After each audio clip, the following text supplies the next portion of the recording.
God is getting old. A confession at age 8. Superman doesn't bleed, but Jesus does. Tiny droplets of blood trailed down the son's stomach from where the spear broke skin and stained the cloth that lay bunched around his hips. Blood or not, Jesus would have destroyed most superheroes. He floats in the air like Doctor Strange. He can make someone rise from the dead, and nobody outside the Marvel Universe can do that. He probably has a bunch of miracles we don't even know about. Nathan knew he was right, even though he got in trouble with Miss Van Zooten when she caught him drawing a picture of Jesus fighting the Hulk. Better to keep these thoughts to himself. Nathan looked across to the large stained glass window framing the other side of the altar. God. He had more muscles than Jesus, and was angry looking, like Thor's or Aquaman's father. Jesus versus Superman? Jesus would win. But God? I'm not so sure. God has a lot of gray hair. Nathan repositioned his knees on the hard bench, trying to find a soft spot in the wood. Before confession, you must kneel with head down and eyes closed while you wait your turn, and make sure you remember all your sins. One of the 50 musts to observe when you enter the heavy, slow-to-open doors of Holy Rosary Church. But Nathan couldn't resist stealing a glance at the twin stained glass windows that were unveiled just last month and blessed by the Archbishop at a special Mass after a long fundraising drive that even his family contributed to. Nathan didn't understand why an image of Jesus or God needed to be blessed. The light above the confessional remained red. Maybe the light itself was blushing, like his mom said that he always did, as it was embarrassed by the tale of sin being revealed inside. He took 2 soft cover hymnals and placed them under his knees. His mother didn't notice. She was reading the hardcover hymnal that belonged to their family, although she hadn't turned a page for several minutes. Some Holy Rosary families had their names embossed in the front cover for an extra cost. The Taylor family name was carefully written in ink. The confessional light finally turned green. Mrs. Longo emerged, and Nathan couldn't help but wonder what transgressions this tiny woman needed to wash clean. Watering the lawn too much? Gossiping about the Houston family next door, who weren't Italian? He took her place, and as it closed the door, the smell of tea and flowers remained behind her. This bench was nicely padded. The panel behind the screen slid open. "Bless me, Father, for I have sinned." The next sentence didn't come. "That's okay, son," the priest whispered. "You don't talk in church, you whisper." Father Stephen knew who he was. Nathan's older sister said that the priest could see through the thin wood screen. "It's been 8 weeks since my last confession." But of course, Father Stephen knew that too. Every young member of the parish was on the same confessional clock. The priest's breath filled the chamber, mixing with the smell of Mrs. Longo. It was the breath of God, his mother would say. Nathan paused again. There's nothing to be afraid of. There was everything to be afraid of, because Nathan had a whopper of a sin to share. "I took a strawberry from Peary's fruit market last week." There, he said it. God and Jesus both knew that he had done it, and now Father Stephen knew it too. Nathan's cheeks flushed at the memory. He had no idea what came over him that day, walking home from school with his sister. She was ahead of him with her girlfriend, so it was just him and the strawberries. They were so plump, bursting with red like a big piece of bubble gum, laying in crates right there on the sidewalk. "You mean you didn't pay for it?" No, Father." "So you stole it?" "Yes, Father." "Stealing is a sin." "That's why I'm here," Nathan thought. "Is there anything else?" "No, Father." The priest leaned closer to the screen, and Nathan heard his whiskers bristling against the wood. "Are you sure?" "Search hard enough and you can always find another sin to confess." Nathan didn't want to disappoint him. Father Stephen was his mom's favorite priest. "I threw a snowball at Mary Jane Bradshaw and hit her in the cheek." Father Stephen chuckled. "That's just a snowball fight. I used to do the same thing when I was your age. I put a rock in the center of it, and I threw it pretty hard." "I see." Father Stephen held the pause. In a world of eternal damnation and salvation, time isn't a concern. "Do you like this girl?" His whiskers moved gently against the screen. "No, Father, I mean, she's nice. I don't know why I did it." "The Bradshaws are a fine family. Have you apologized to her? Facing up to her would be more intimidating than facing the priest. You will. Tomorrow is Monday. You can do it before class. Yes. That will be 8 Hail Marys and 8 active contritions. The panel behind the screen closed tight. The act of contrition. Nathan could never remember the words to it. He was hoping for the Our Father instead. If you don't get the words perfect when saying penance, that was another sin, and one more transgression to share at his next confession.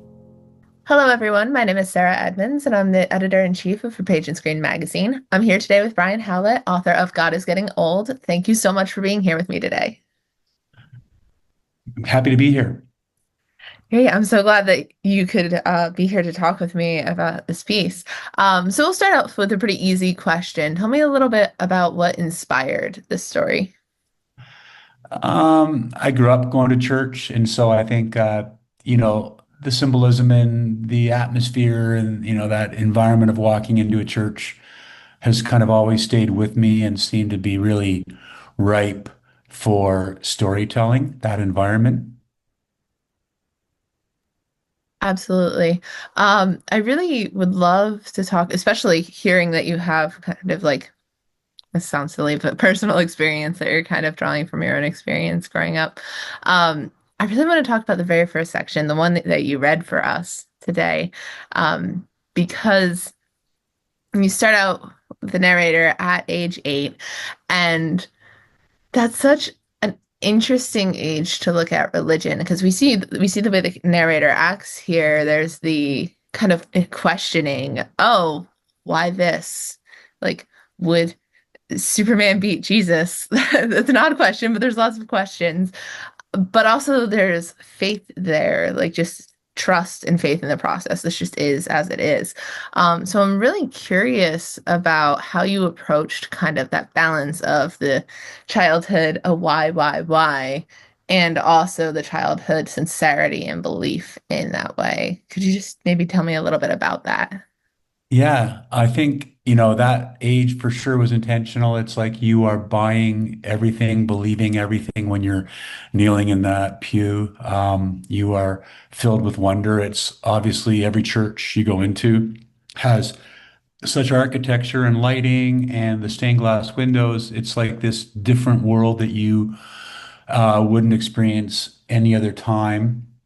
And so I think it just is that it's that setting. And obviously, this young kid at the age of 8 is absolutely intimidated and in awe of everything that he's learned to date about Catholicism and the role of God and the power of God and the ability for God to kind of see into your soul. So I think that age sets the stage, and the rest of the story, it takes place. There's a confession at the age of 12, and then a confession at the age of 16 with the same kid, Nathan. And I think it's all about how he's kind of growing up a little bit and maybe seeing through a little bit of what he's been taught and the changes, how he sees God from the age of 8 to 12 to 16 is very much the kind of point of the story. Mhm. And I love that you mentioned that because I was going to ask about the other ages as well. I feel like 8, you explained the reason for 8. 16 feels kind of like a coming of age moment. It's when a lot of teenagers are like, oh, I can drive, I'm an adult, et cetera, et cetera. What was the reasoning for age 12? I'm curious about that one.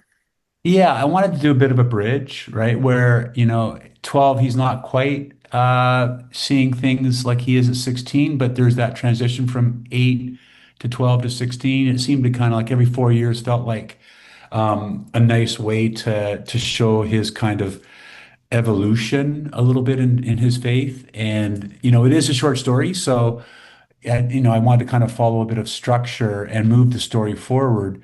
And so I thought giving this narrator, dropping in on this kid at 3 different points in his life, in the same environment, in that same pew in church, and how he sees religion and how he sees God, again, was kind of the spine of the story.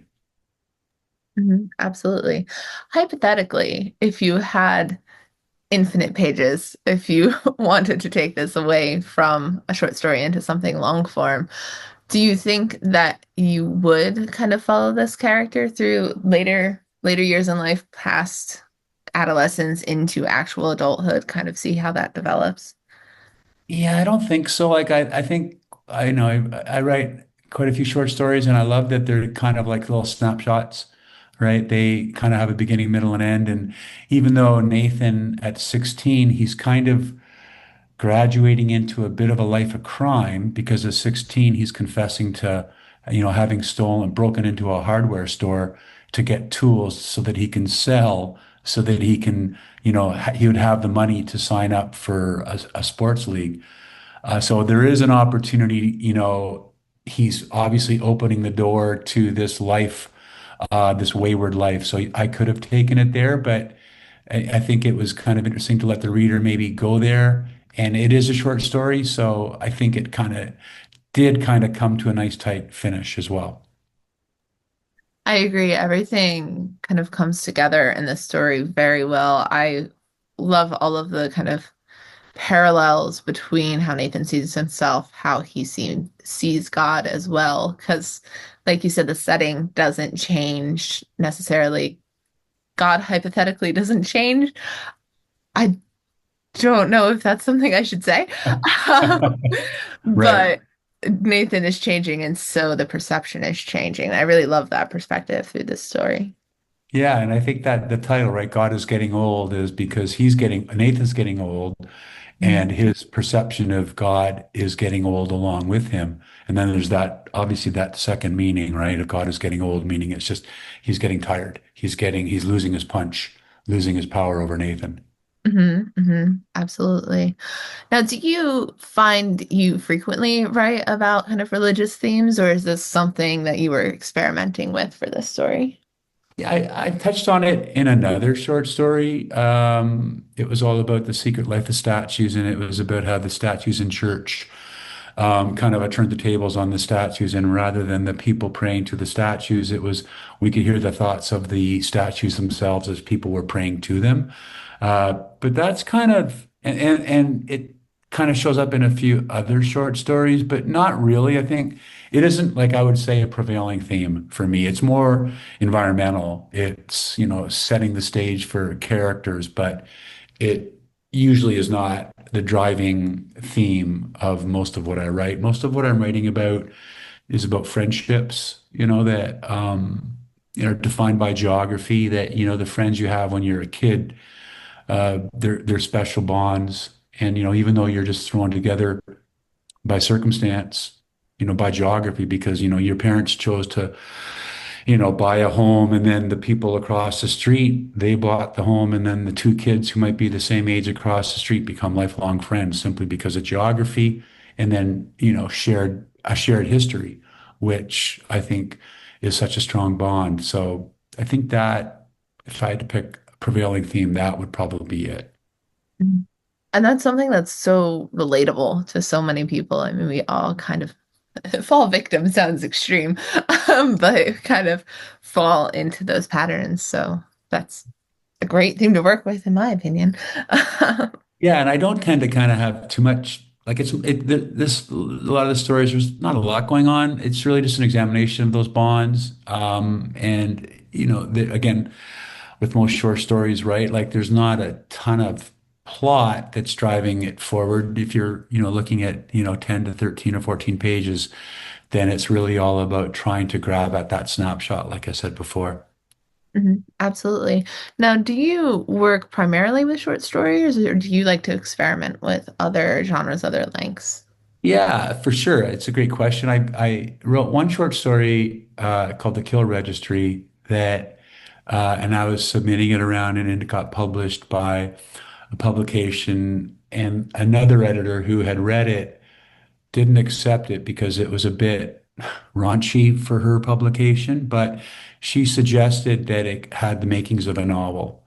She really liked it and just knew it wasn't quite right for her readers, but said, Brian, this, you could develop this. And so that kind of, yeah, it gave me the impetus to look at this story again, and now it's a novel, and I have an agent, and she's shopping it around. It's just early days of submission, so who knows where that will turn out. But yeah, so I definitely think start with the short stories, but in a couple of cases, I can see that there's room to develop them further. That's fantastic. Congrats on that. Hopefully everything goes smoothly. You'll have Thank to you. you'll have to email me and let me know when it's I out. Don't will. say when. I'm not afraid of jinxing. No jinx is allowed. When. No, and that process of because when I finished it, the Kill Registry, I submitted it to a couple of competitions, and it placed really well in a couple competitions, and then that got noticed by other people who then gave me feedback and gave me the confidence to kind of enlist an editor, which was like a full-time thing, William Bodges, and he kind of took a deep dive into it and really turned it upside down. And really, it was a huge rewrite. And then from there, when it was ready, I submitted to different agents. And like I said, Elisa Sapphire uh, is my agent. Is representing it, but she too went through a deep dive at it. So the novel process, unlike short stories where I tend not to edit too hard, but like with the novel process, my goodness, it was like a real commitment to that process of, rewriting and rewriting and rewriting again. And did you enjoy it, or do you find that you prefer? No, it's really hard. I mean, you kind of like that's why short stories are so easy. Like they're not easy. They're hard too, but the pain only lasts like a month or 6 or 8 weeks when you're writing it and then you're done. But with the novel, it's a months long process. And yeah, it isn't fun because you have to rethink everything. You have to question everything. It's just a lot of work. And a lot of it is like, you know, the outline itself and the chapters and the characters. There's a lot of dominoes playing around. So when you make one change, you have to go back. So as much as it's about writing, it's also just about structure and which isn't really about writing, right? Like there's a lot going on with a novel that isn't just about putting pen to paper, but it's about thinking about all of these building blocks, which doesn't even feel like writing so much as arranging things in a house. That's a fantastic way of putting it. As you've been kind of working, or you're on submission now, but as you were working with your editor on the novel, do you find that you took any of that experience and did it influence your way of writing short stories or even just drafting stories in general at all? That's a great question. Frankly, I have written so few short stories since I got into this novel phase but learned a ton through the editing process again about the need to simplify everything. And, editors were less interested in, it was weird, right? Like less interested in the quality of the writing and more interested in keeping things super clear and moving the story forward. The novel seemed to be more about story. I like to think that I can, my prose is pretty solid, but yeah, the feedback was generally about, well, this doesn't make sense, not this doesn't sound right, right? It was more about the logic of the narrative. And so definitely I've taken that away. And I think, always putting yourself in the reader's shoes. But at the same time, you need to keep true to your voice, right? And so I think and you probably know that as well, right? That the writer's voice, find your voice. They say that all the time, right? Find your voice and be true to it. So I think, the voice in a novel is really important. But I think in terms of short story lessons, yeah, I would apply that same thinking that with a short story, you still need to make it clear. Don't get too cute. Don't like it's such a challenge, right? Like really good writing lets the reader fill in the blanks. But if it's too long a piece of string that you've left out there and the reader gets confused, then you've then you're in trouble. But if it's too short a piece of string and you're not letting the reader figure anything out on their own, then it also that robs the reading of the act of reading of its joy, right? So it's always that balance. Absolutely. That balance can be so difficult to kind of hit at any stage of writing. I mean, I think of kind of beginning writers, and when I say writers, I mean mostly myself, people who, when they're starting out, kind of just want to emulate these like dramatic literary works and to be mysterious and to be deep and to be meaningful. And sometimes, like you said, like that can go too far, and you're just left like, oh, there's supposed to be something connected to this. Um, it Yeah, can, it's kind of counterintuitive, right? Like it's less about the words and more about the story. It's less about the writing and more about the story. And um, that's just something to kind of keep in mind that the story needs to kind of always be primary, front and center.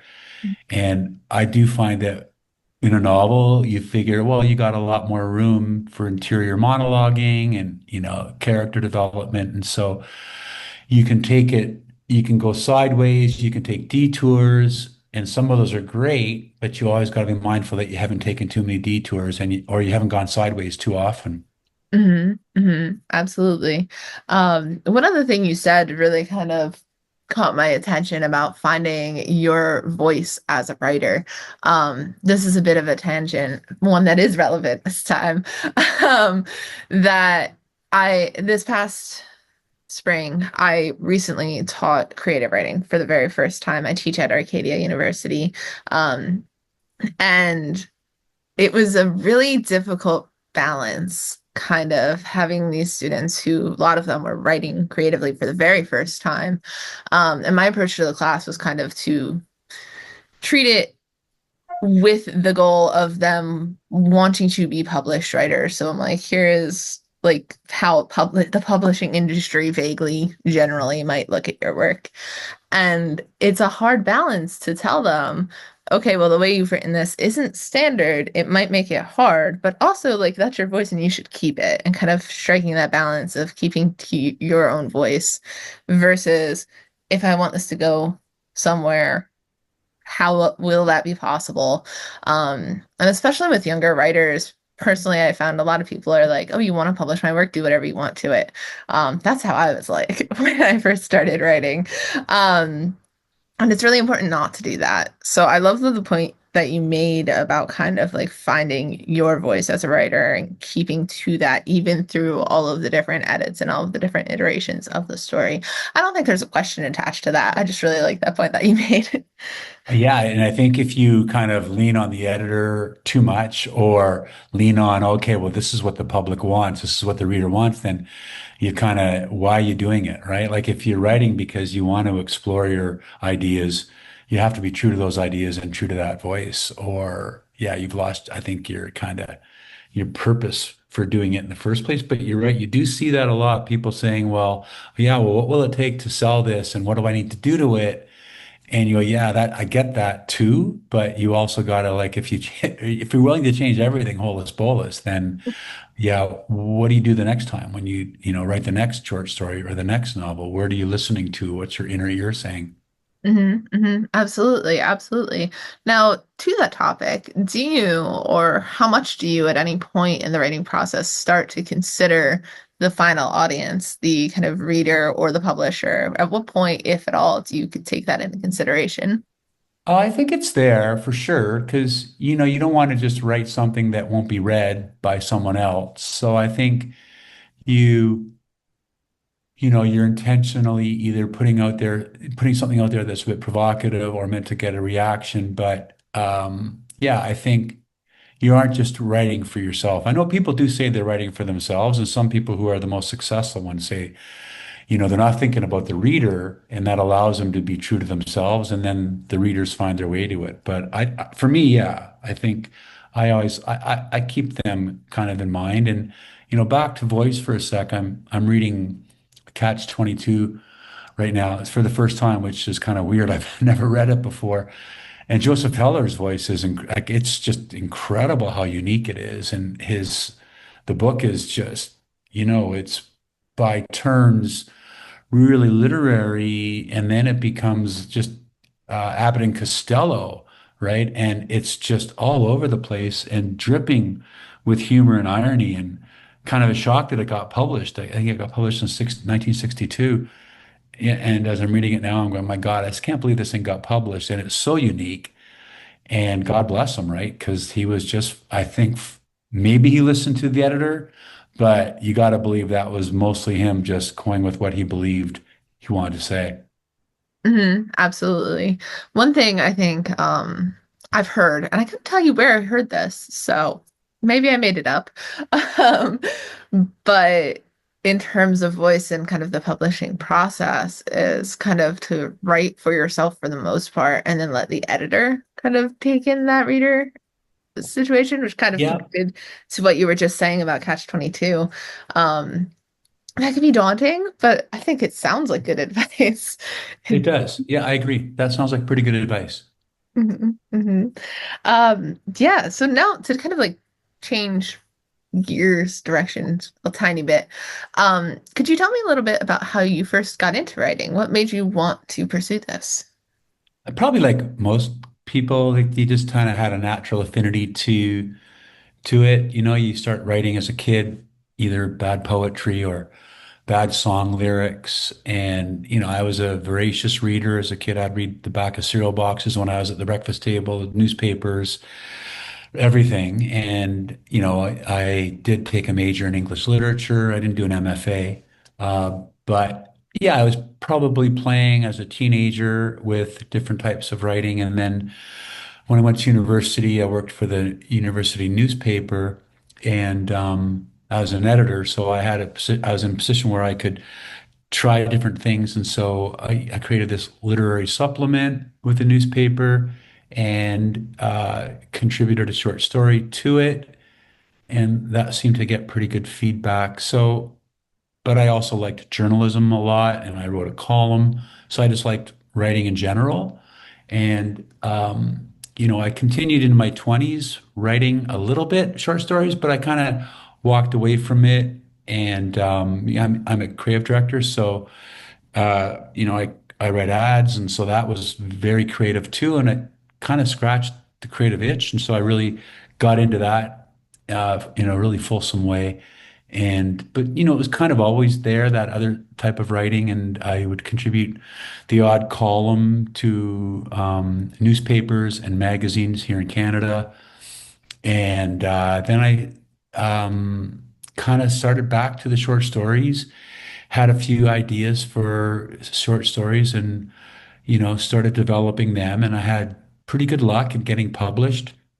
And that gave me really, I think, a lot of confidence, and a discovery of the joy of it as well. It kind of gave me an outlet, because my day job, as much as it's creative, is still a job. And you know, you're writing commercials for clients versus writing something that's completely different. And that was very liberating to be able to write whatever I was feeling. And there wasn't really someone there to check it and say, no, you can't do that. So, you know, and it's funny too, right? A lot of writers, including Joseph Heller, were copywriters, you know, in ad agencies. And so, yeah, I think that kind of just was the path. And writing short stories is something I really enjoy. And then that led to the novel. I don't think I ever, in my 20s, was sitting there saying, I'm going to write a novel one day. It never really dawned on me. So it was more of a journey, I think. Absolutely. That's interesting, kind of how you started out almost like with the more journalistic approach and then kind of have swung to marketing, ad agency with creative writing, kind of pulling everything together. I say interesting because I kind of have done a similar thing throughout my life, not so much in the journalism bent, but I worked in public broadcast for a while, kind of, and we did kind of community creative things, kind of bringing people's ideas to life, some of them being ads and some of them being just news reports. But that is a tangent. Um, do you Yeah, think but it's all related. You're right. It's all related, right? I think it's all kind of, you know, this writing is writing, and then, you know, there's different little paths you can take, I think, in writing. Mhm. Absolutely, absolutely. Do you think that your enjoyment of journalism has kind of colored your approach to writing creatively at all? Yeah, I think so. I think I don't like flowery writing. I like to kind of keep things moving, and I don't love um 5 cent words. I don't like the big. I kind of work with a smaller kind of grammar range. So yeah, I think so. I think that definitely is good training. Not for everybody, maybe, but for me, for sure, it was, in a news story. Also, it has to have a good opening, and it has to be clear. It has to have an opening and a middle and an end, right? And so I think there is some definite learning you can take from one field. And I think that's why you do see a lot of journalists who have, gone into novel writing for sure. Absolutely. You had mentioned, like, obviously, you have published other creative works. Do you have anything that you want to share in particular, or any announcements that you want to make about things upcoming? I think just, yeah, that as I mentioned earlier, the Kill Registry is out on submission as a novel. So I'm very excited about that. And I'm excited about the reaction it got when it was published as a short story. So I think that's the one I've been kind of waiting on. I'm starting to think about writing something else right now, but I'm just kind of on hold as that's out in submission. So that's probably the thing that I'm thinking about the most. Definitely. And where was the short story version published? We can link it here so our readers can find Oh, it. cool. Yeah, after dinner conversation. Okay, perfect, perfect. Yes, that link will be in the description so everyone can read it. Do you think that you're going to tackle another novel after this? I think so. I think though I'd like to feel like I'm making some progress. So if this doesn't get published, yeah, I might try one more. But I would love to see some results for sure. But if not a novel, although I am working on the beginnings of one, for sure short stories because, like I said earlier, right, they're a little more, they're less intense, and if an idea comes to me, and then I can develop it in a couple of weeks and then put it away, that's great. And there's all kinds of a market for short stories, right? Mhm. Absolutely.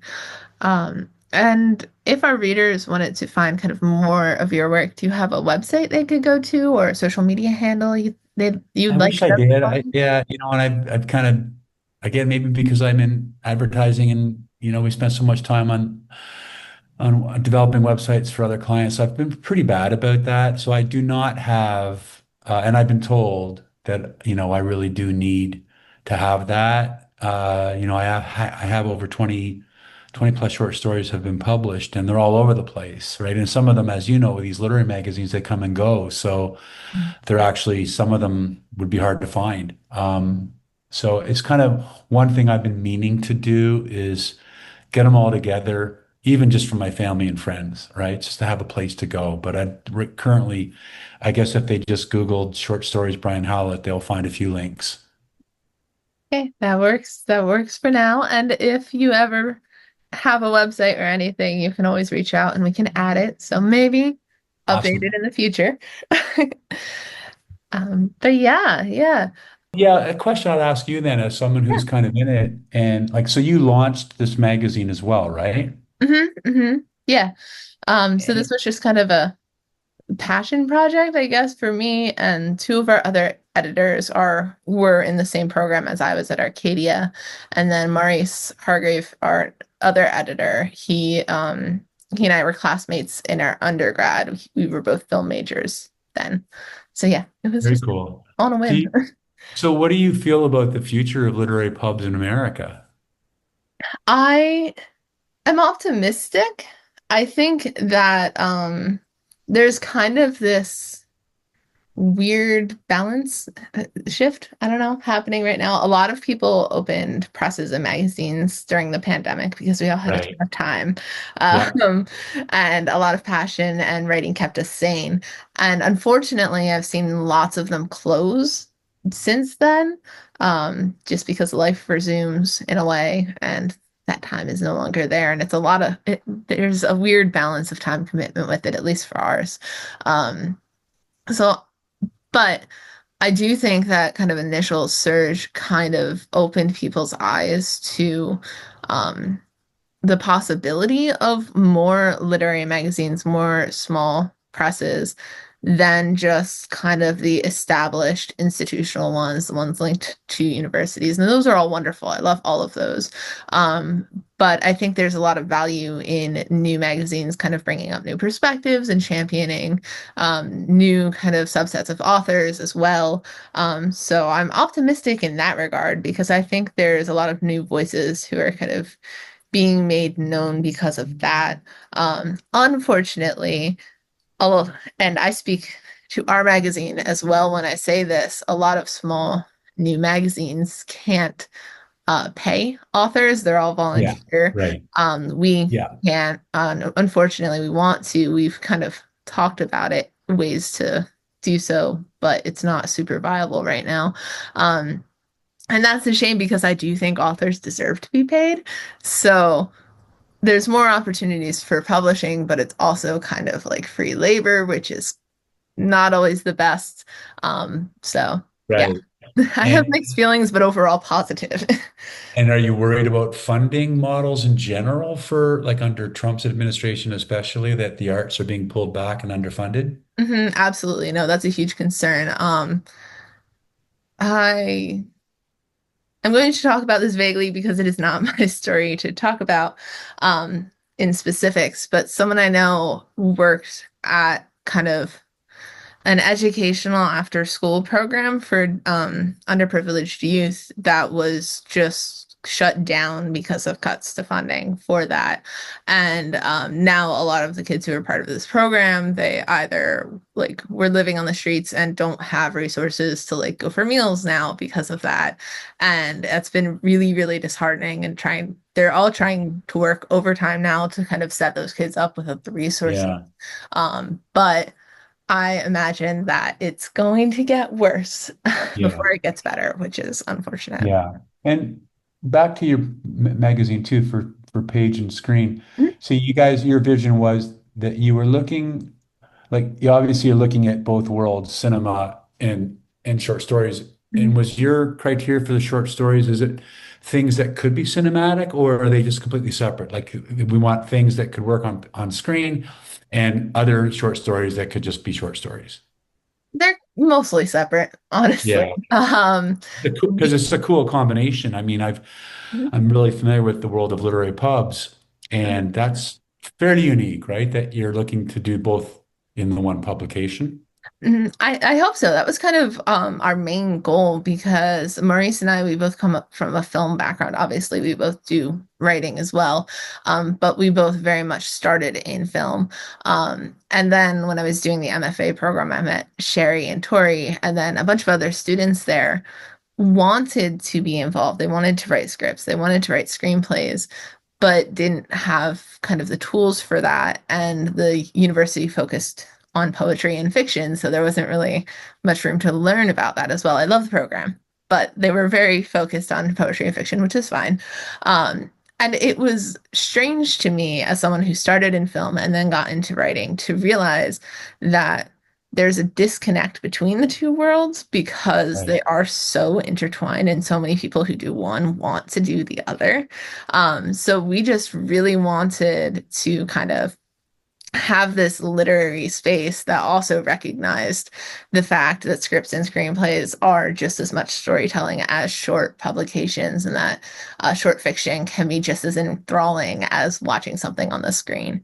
We're not really looking for Okay. visual stories, Right. so to speak, and that's more so because we all have very different editorial tastes, so we kind of just grab whatever we can agree on. um, but So what drew you to God is Getting Old? I'm a sucker for religious themes, so I know that was one for me. Um, Are you a sucker for lapsed Catholic as well? that. I'm pagan, so I just find Catholicism fascinating. Um, Nice. I love learning about it in like the context of other religions and seeing people's perspectives, like who Cool. have that personal perspective. But yeah, so I'm a huge fan of religious themes personally. Mhm. I loved kind of the time jumps, these little snapshots. I think they worked very well. Um, Tori Tori Bichette is kind of our other, I don't want to say like primary editor, but she and I kind of do most of the legwork, I guess, for the magazine. Maurice is a few states away. Sherry just had a baby. So Tori and I are kind of in the midst of it, and her tastes are far more literary than mine. I tend to kind of favor speculative fiction, genre fiction in that way. So, like, I Got know she loved kind of the literary language of the story specifically as well.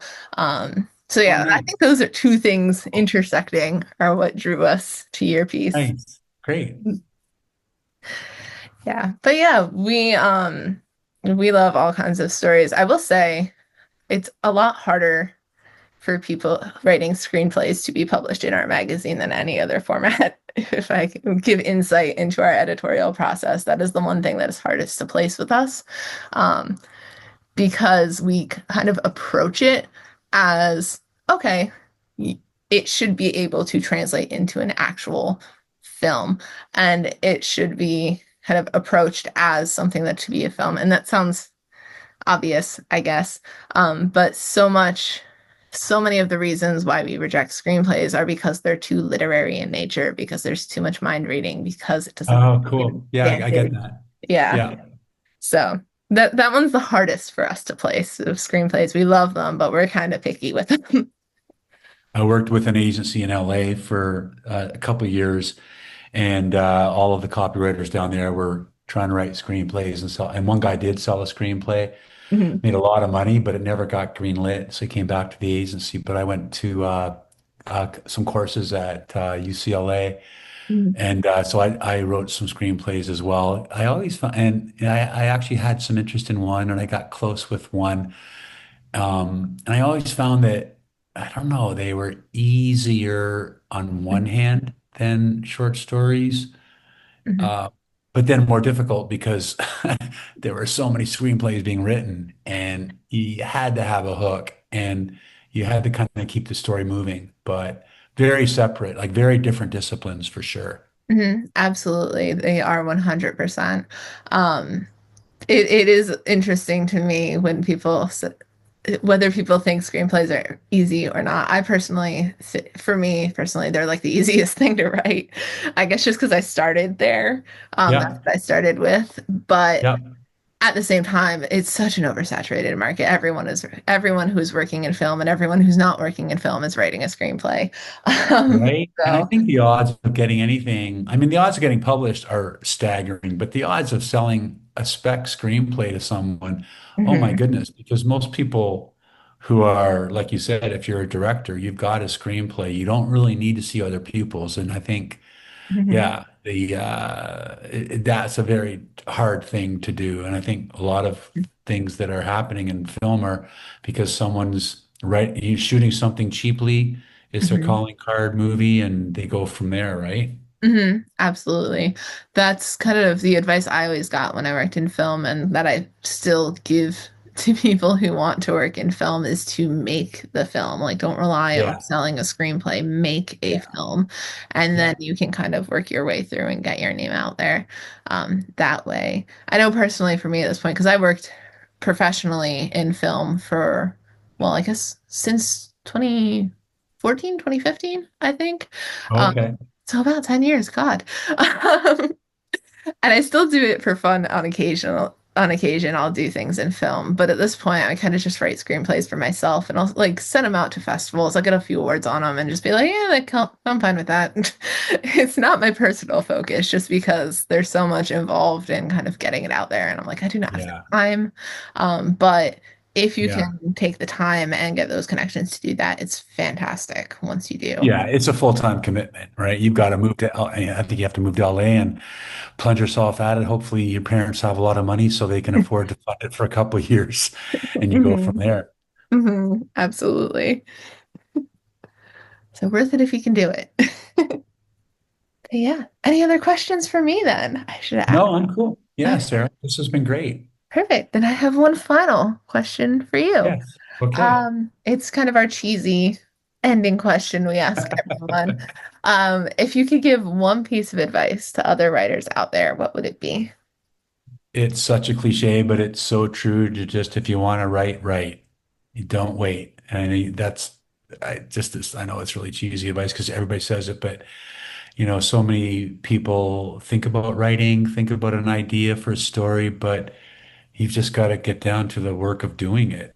Mhm. And you'll only know if you can do it by doing it and then working on it and polishing it. But you've just got to write. And I've been pretty bad about like I don't write every day, and I know that that's important. But for sure, if you're gonna write, then you just got to start writing. Fantastic advice. Even if everyone says it, it's still fantastic So advice. true, right? Yeah. Absolutely. Thank you so much for that and for being here with me today. It's been fantastic talking with you. Thank you, Sarah. It's been a lot of fun.